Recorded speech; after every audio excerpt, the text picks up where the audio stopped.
Okay, so for question 10.3.3, we have this manufacturer of a hot tub, and he's trying to test the difference between two heating elements for the product, and we're given that the manufacturer obtains 10 samples from each heating unit, and he gives us the heat gains here for each unit, and using alpha, we're supposed to use the Wilcox rank sum test. We're supposed to use the normal approximation and find the p-value for this.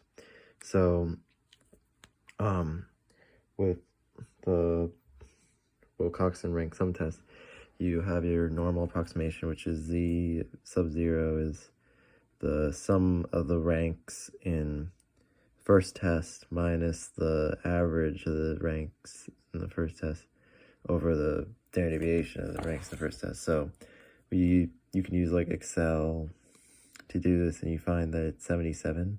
And then we have the formula for the average and the standard deviation, which are given in the textbook, and I also wrote them down right here, which is n1 times n1 plus n2 plus 1 over 2 is the average, and then the variance, which is standard deviation squared, is n1 n2 times n1 plus n2 plus 1 over 12.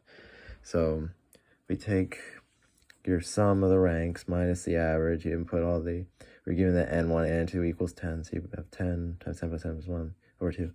And then you have the square root of the variance, which is standard deviation under here. You get negative 2.12 for your z0 value. And then to calculate p, since this is a two-tailed test, it's 2 times 1 minus phi of the absolute value, z0. And phi is basically just find the corresponding decimal for this z value.